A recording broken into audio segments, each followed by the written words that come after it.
Hello everyone, আসসালামু আলাইকুম। আশা করি আপনারা সবাই অনেক ভালো আছেন। দেশ এবং দেশের বাইরে থেকে যারা আমাকে শুনছেন সবাইকে জানাই মন থেকে স্বাগতম। আপনারা যারা নিয়মিত ভূতের গল্প শুনতে ভালোবাসেন তাদের জন্য আমার ছোট্ট আয়োজন। আপনাদের জানা এবং শোনা সত্য ভূতের ঘটনা আমাকে লিখে পাঠাতে পারেন। ঘটনা লিখে darktales360@gmail.com এই ঠিকানায় পাঠিয়ে দিন, অথবা ভিডিও ডিসক্রিপশনে আমার ফেসবুক প্রোফাইলের লিঙ্ক দেওয়া আছে, সেখান থেকেও মেসেজের মাধ্যমে ঘটনা লিখে বা রেকর্ড করে পাঠাতে পারেন।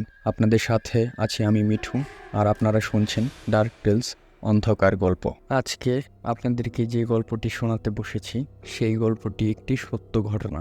ঘটনাটি ঘটে বরিশালের ভোলায়, আর ঘটনাটি যিনি পাঠিয়েছেন উনি হচ্ছেন রায়হান। তো চলুন ঘটনাটি শুরু করা যাক। আর এই ঘটনাটির নাম দিয়েছি ভূতের সাহায্য।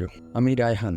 আমার জীবনের সাথে ঘটে যাওয়া একটি ঘটনা যেটা কিনা আমার জীবন বদলে দিছে। আমার বাসা ভোলা, কিন্তু আমি পড়ালেখার কারণে বরিশালে থাকা হয়। আমি সবেমাত্র এইচএসসি প্রথম বর্ষের ছাত্র। ঘটনাটি ঘটে 2002 সালের ফেব্রুয়ারি মাসের 25 তারিখে। হঠাৎ জরুরি কোনো একটা কাজে বাসায় যাওয়ার প্রয়োজন হয়। আমার বাসা ভোলার কোনো একটি গ্রামে, জায়গাটির নাম সঙ্গতি কারণে বলা যাবে না। বরিশাল থেকে আমার বাসা ভোলা যেতে প্রায় 5 ঘন্টা লাগে। ওই দিন বরিশাল থেকে বাসার উদ্দেশ্যে রওনা দিয়ে সন্ধ্যা 7:30 পৌঁছে যাই, আর বরিশাল থেকে ভোলার শেষ লঞ্চ 5:30। তাই যথারীতি গাড়িতে যাব বলে ভাবলাম। বরিশাল থেকে ভোলা যেতে ভেঙে যেতে হয়, যারা গেছেন তারা অবশ্যই জানবেন। যাই হোক, শেষ গাড়ি ছিল 7:20, কিন্তু আমি বাসা থেকে বের হয়েছি 7:30। আমি ভাবলাম অটোরিকশা বা মোটরসাইকেলে যাব। বাসে যেতে গেলে লাহারহাট যেতে হয়, এবং লাহারহাট থেকে ফেরিতে প্রায় 2.5 ঘন্টা সময় লেগে যায়, এবং লাহারহাটের বাস বরিশালের নদীর উপার থেকে ছাড়ে। ঘটনা এইখান থেকেই শুরু। নদীর পার হতে আমি নৌকায় উঠলাম। বলে রাখা ভালো, নদী পার হতে 3 টাকা ভাড়া লাগে। যথারীতি পকেট থেকে 5 টাকা ভাড়া বের করে দিলাম, কিন্তু নৌকার মাঝি বলল, বাবা তোমার নৌকার ভাড়া লাগবে না। আমি অবাক হয়ে বললাম, কেন চাচা, সবার কাছ থেকে ভাড়া রাখছেন, আমার কাছ থেকে রাখবেন না কেন? তিনি উত্তরে বলল, বাবা আগের দিন তুমি আমাকে টাকা দিয়ে সাহায্য করেছিলে, আজ তার প্রতিদান দিচ্ছি। আমি অনেক জোরাজুরি করতেও সে নিল না। আমি ব্যাপারটা স্বাভাবিকভাবে নিলাম। যাই হোক, নৌকা নদীর ওপারে চলে আসলো। আমি নৌকার পিছনে ছিলাম, তাই সবার শেষে নৌকা থেকে নেমেছিলাম। যেই নামতে যাব ঠিক তখনই মাঝি ডাক দিল, রায়হান বাবা, সাবধানে যেও, সব সময় আল্লাহকে স্মরণ কইরো, বাবা সাবধানে যেও, সাবধান। এমনভাবে বলতে রইল যেন সামনে আমার জন্য ভয়ঙ্কর কিছু অপেক্ষা করছে। এর মধ্যে সবচেয়ে অবাক করার বিষয় হলো, মাঝি আমার নামটা জানলো কিভাবে। যাই হোক, আমি ভাবতে ভাবতে নৌকা থেকে নামলাম। ঘাট থেকে বাস স্ট্যান্ড মাত্র 1/2 মিনিট। আমি যখন বাস স্ট্যান্ডে গেলাম তখন ঘড়িতে তাকিয়ে দেখলাম রাত তখন 8টা। বাস স্ট্যান্ডে বাস আছে, ছাড়বে 8:30-এ। যথারীতি গাড়িতে উঠলাম। গাড়িতে যাত্রী ছিল 15 জন। রাতের গাড়ি, এজন্য হয়তো যাত্রী কম, মনে মনে ভাবতে রইলাম। সামনের দিকে ড্রাইভারের ঠিক পেছনেই বসার পর মনে হলো আমি নৌকায় ছোট্ট একটা ব্যাগ ফেলে রেখে এসেছি, তাতে আম্মুর অনেক মূল্যবান ঔষধ আছে। আমি ঘড়িতে দেখলাম 8:15 বাজে। গাড়ি ছাড়তে আরও 15 মিনিট। আমি আর দেরি না করে সোজা নৌকার উদ্দেশ্যে ঘাটে চলে গেলাম ব্যাগের সন্ধানে। অনেক খোঁজাখুঁজি করার পরও মাঝিকে পেলাম না। ঘড়ির দিকে তাকালাম, 8:28 বেজে গেছে।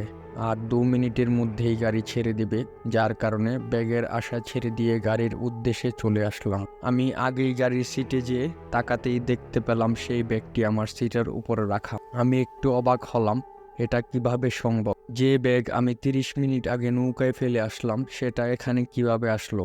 এর উত্তর আমার এখনো অজানা রয়ে গেল। যাই হোক, গাড়িতে বসে এটা ওটা ভাবতে রইলাম। গাড়িটি ছাড়লো 8:40-এ। সবকিছু ঠিকঠাক। বরিশাল থেকে লাহারহাট যেতে 50 মিনিট লাগে। 10 মিনিট পর কন্ট্রাক্টর যারা তারা ভাড়া কালেক্ট করা শুরু করলো, এবং বাসের সামনে থেকে তারা ভাড়া কালেক্ট করা শুরু করে। ওই দিন সবার সামনের সিটে বসার পরও ঠিক পেছনের সিট থেকে ভাড়া কালেক্ট করতে শুরু করলো। ভাবলাম হয়তো কন্ট্রাক্টরের ভুল। সব ভাড়া উঠানোর পর কন্ট্রাক্টর ড্রাইভারের পাশে এসে তার সাথে কথা বলতে রইল। আমি ডাকলাম, মামা ভাড়া নেন। কন্ট্রাক্টর বলল, আপনার ভাড়া দেওয়া লাগবে না মামা। আমি জানতে চাইলাম, কেন? সবার কাছ থেকে তো ভাড়া নিচ্ছেন, তাহলে আমারটা নেবেন না কেন? উত্তরে কন্ট্রাক্টর সেই মাঝির মতো একই উত্তর দিল, তুমি একদিন আমাকে টাকা দিয়ে সাহায্য করেছিলে, আজ আমি তার শোধ দিলাম। আমি এবার একটু ভয় পেলাম, তাই কথা না বাড়িয়ে চুপচাপ ভাবতে রইলাম কি হচ্ছে এসব আমার সাথে। লাহার্টে পৌঁছাতে 9:30 বাজলো। ফেরি ছাড়বে 10টায়। তাকিয়ে দেখলাম ফেরি এখনও ঘাটে আসেনি। ঘাটে আসা মাত্র দেখলাম একটা চায়ের দোকান খোলা এবং আশেপাশে একটা মাত্র চায়ের দোকান। আমি ভাবলাম হাতে এখনও সময় আছে, আমি চা খেয়ে নিই। যথারীতি চায়ের দোকানে গেলাম। দোকানদার অনেক বয়স্ক মানুষ, পাঞ্জাবি পরা, মুখে সাদা লম্বা দাড়ি।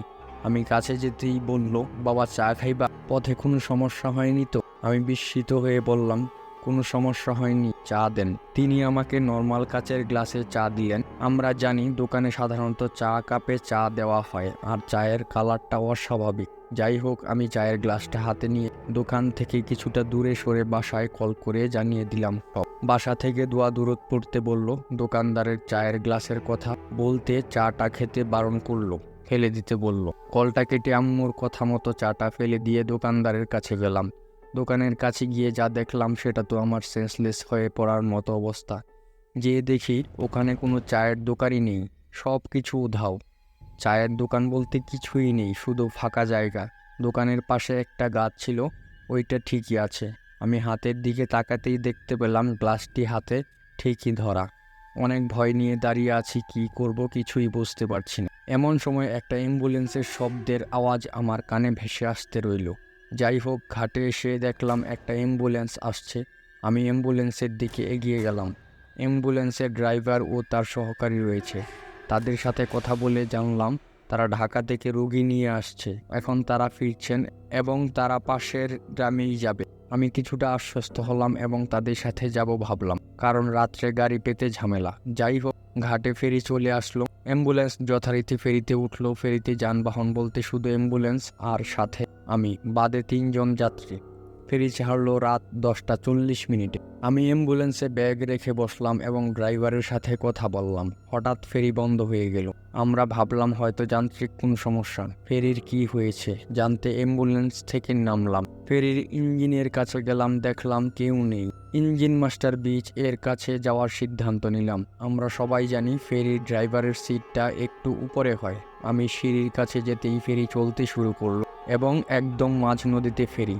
তারপরও আমি সিঁড়ি বেয়ে উপরে উঠতে রইলাম ড্রাইভারের সাথে কথা বলবো বলে। আমি সিঁড়ি বেয়ে উপরে উঠে কি মনে করে নিচে তাকাতেই যা দেখলাম তা ভাবতেই আমার এখনো গা শিউরে ওঠে। নিচে তাকিয়ে দেখি অ্যাম্বুলেন্স নেই এবং কোনো লোকও নেই, পুরো ফেরি ফাঁকা। এটা দেখা মাত্র আমি প্রচণ্ড শক খাই। কিছু না ভেবে আমি ড্রাইভারের দরজায় নক করি, ড্রাইভারের সাথে ব্যাপারটা শেয়ার করার জন্য। দরজা ভিতর থেকে আটকানো ছিল। 2-3 বার নক করার পর দরজা ভিতর থেকে খুলল না। সবচেয়ে অবাক করার বিষয় হলো ড্রাইভারের কেবিনে কোনো মানুষ নাই। ফেরি স্টিয়ারিং একা একা ডানে বামে ঘুরছে। এটা দেখে আমি আর নিজেকে ধরে রাখতে পারলাম না, সেন্সলেস হয়ে ওখানেই পড়ে যাই। যখন সেন্স ফেরে তখন দেখি আমি আমার নিজ বাসার বিছানায় শুয়ে আছি। তখন বিকাল 4টা। আমি এভাবে কিভাবে আসলাম জিজ্ঞেস করতে আব্বু বলল আমি আসতে দেরি করায়। আব্বু রাত 1টার দিকে বাসা থেকে বের হয়ে যায় এবং বাড়ি থেকে 5 কিলোমিটার দূরে বাস স্ট্যান্ডে রওনা দেয়। 2 কিলোমিটার পর আব্বুর মোবাইল থেকে একটা কল আসে। ফোন রিসিভ করতেই ওপাশ থেকে একজন বলে, কাকা আপনি কোনো টেনশন নিয়েন না, আপনি আলামিন মসজিদের কাছে যান, ওখানে রায়হানকে পাবেন। এইটুকু বলে লাইনটা কেটে দিল। রিপ্লাই দেওয়ার কোনো সুযোগ দিল না। বলে রাখা ভালো, আমার বাসা থেকে আলামিনের মসজিদের দূরত্ব 10 মিনিটের এবং ওইটার পাশ দিয়ে একটু আগে আব্বু এসেছে, তখন তিনি আমাকে ওখানে দেখেন না। যাই হোক, আব্বু তাড়াতাড়ি মসজিদে আসলেন।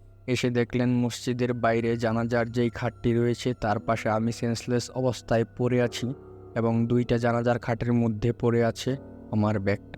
এই অবস্থা দেখে আব্বু মসজিদের ইমাম সাহেবকে ঘুম থেকে ডেকে তুললেন এবং আমাকে তাড়াতাড়ি করে বাসায় নিয়ে আসলেন। 3-4 দিন পর আমি সুস্থ হই। যাই হোক, ঘটনার পর দিন রাতে আমি কি মনে করে মানিব্যাগ চেক করতেই দেখতে পেলাম আমার মানিব্যাগে অতিরিক্ত 200 টাকা আছে। আমার স্পষ্ট মনে আছে বরিশাল থেকে ভোলা রওনা দেওয়ার সময় আমার মানিব্যাগে 740 টাকা ছিল। মানিব্যাগে এর চেয়ে বেশি একটা টাকাও ছিল না, আর মানিব্যাগে 100 টাকার কোনো নোটও ছিল না। এখন দুটো 100 টাকার নোট যেটা কিনা এখনও আমার কাছে রেখে দিয়েছি। অবাক করার বিষয় হলো যে লোকটি আব্বুকে কল করে আমার অবস্থান জানিয়েছিল, আব্বু রিসিভার কল লিস্টটা চেক করে দেখলাম সেই নাম্বারটি ওখানে ছিল না। আর একটি অবাক করা বিষয় হলো, খোঁজ নিয়ে দেখলাম সেদিন রাতে ফেরি চলাচল নাকি বন্ধ ছিল। এখন প্রশ্ন হচ্ছে, ফেরি চলাচল যদি বন্ধই থাকে তাহলে আমি কিভাবে নদী পার হলাম? আর ফেরি থেকে আমার বাড়ি হচ্ছে 109 কিলোমিটার। এত বড় দূরত্বে আমি কিভাবে অতিক্রম করলাম? মাঝি, বাসের ড্রাইভার, আমার ব্যাগ পাওয়া, এমন হাজারো প্রশ্ন মনের ভিতর ঘুরপাক খেতে রইল, যার উত্তর আজও অজানা। ঘটনাটি পুরো সত্য ঘটনাকে কেন্দ্র করে লেখা। প্রিয় দর্শক, ঘটনাটি আপনাদের কেমন লেগেছে তা কমেন্টস বক্সে অবশ্যই কমেন্টস করে জানাবেন। আর যারা এখনও চ্যানেলটিকে সাবস্ক্রাইব করেন নাই তারা অবশ্যই চ্যানেলটিকে সাবস্ক্রাইব করবেন। নতুন নতুন গল্প শুনতে সাথেই থাকুন। ততক্ষণ পর্যন্ত ভালো থাকুন। আসসালামু আলাইকুম।